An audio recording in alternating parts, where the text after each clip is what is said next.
The Strait of Hormuz blockade has caused phenomenal increase in the prices of petroleum products across the globe, and it has also caused multiple woes in case of Pakistan, because we have seen in Pakistan that the prices of petroleum products have been escalated and touched more than 400 rupees per liter. To be exact, at the moment the prices of petrol and diesel are hovering around 409 per liter. There is a need to go depth to analyze the situation in details. If we analyze the situation, at the moment the prices in Pakistan have gone up, and government of Pakistan has passed on the increased petroleum prices prevailed in the international market. But there is a need to go further into the depth to analyze the actual situation prevailing on the ground. We have seen that government is used to import crude oil for generating and raising petrol as well as diesel for providing to the consumers. At the moment, spot prices of crude oil are hovering around $109 per barrel, and the overall crude prices in the Gulf region or in the international market are hovering around more than $100 per barrel. And in Pakistan, we used to generate 70% petrol through crude oil because it's being provided to the refineries, and refineries are producing petrol, and 30% is being imported into Pakistan as a finished or refined product. But in case of diesel, we are used to import refined HSD to the tune of more than 54%, and in some instances it goes up to 60 to 70%, and its price of refined HSD are hovering around more than $150 per barrel, and refined petrol is hovering around $129 per barrel in international market.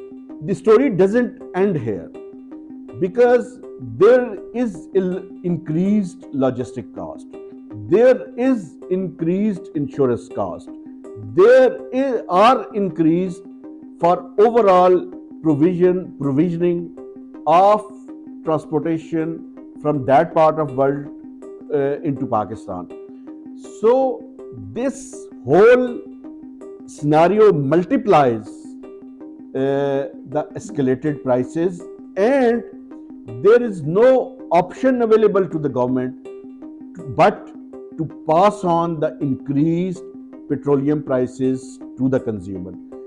There are misperceptions created in the market that why the government is relying heavily on the refined import of especially the diesel.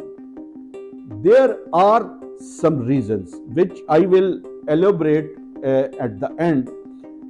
But in order to protect the vulnerable segments of the society, the government has provided a massive targeted subsidy, because we are under the IMF program, and under the IMF program it is not allowed to provide or dole out subsidies for all, and it is also against the norms of ensuring financial discipline, because if someone can afford, it is the policy prescription given by the IMF that he or she should pay the full price.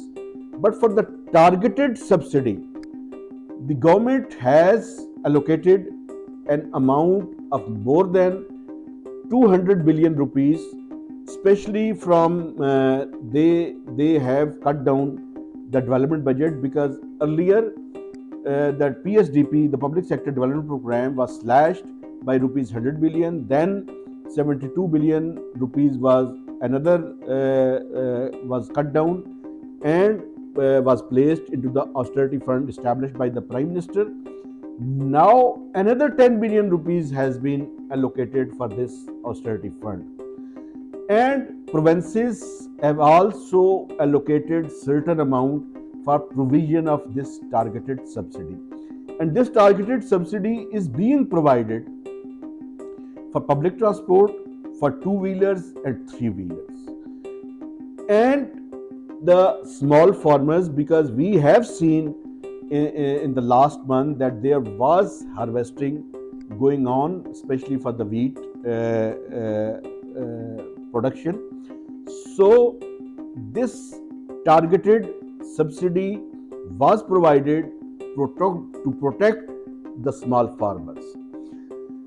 So on one side, the higher international prices of petroleum products was passed on to the consumers, but the vulnerable segments of the society was also protected from this escalated prices.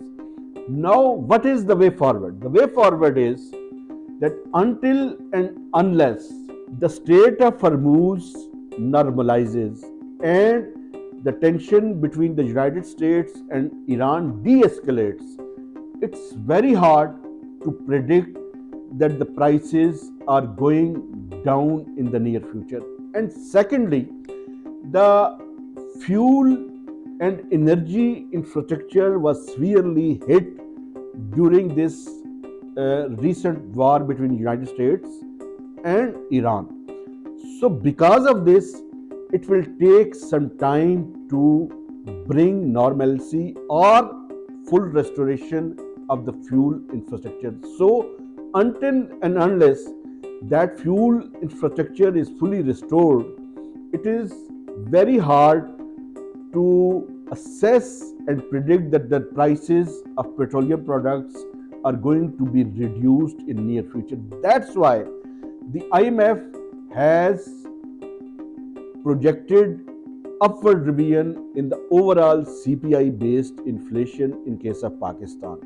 And now they are projecting that the CPI based inflation in the next budget or in the next financial year will be hovering around 8.4% on average for the whole financial year. It means that the CPI based inflation in the next few months on month basis will remain into the double digit and may touch 14 to 15% month on month basis.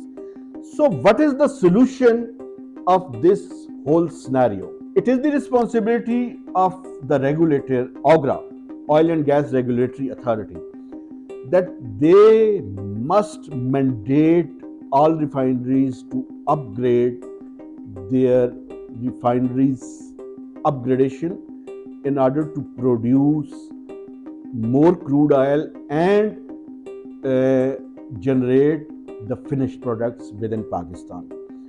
But it will take some time because there are certain problems. It requires multi-billion dollars investment. There are around 5 refineries are located in Pakistan, and the last refinery was built during the decade of 90s. So we will have to upgrade the existing capacity of the existing refineries, and there is a need to construct more refineries in Pakistan with latest technology in order to fulfill the demand of refining different products of petroleum sector. And there is also need to listen to the refineries and this overall of the sector in order to ensure that the government must also intervene to resolve their problems. For instance, there are multiple problems facing by the refineries because it requires multi-billion dollar investment. So State Bank of Pakistan can allocate a credit line to ensure the construction and upgradation of refineries within Pakistan. But if someone is alleging that the government is Why the government is relying on increased refined products of petroleum products in Pakistan? I have elaborated the whole reasons and also provided the solutions that these refineries must build their capacity to ensure latest technologies, and there is also need to build more refineries in Pakistan so that if we don't want to face this kind of crisis in near future. Thank you very much.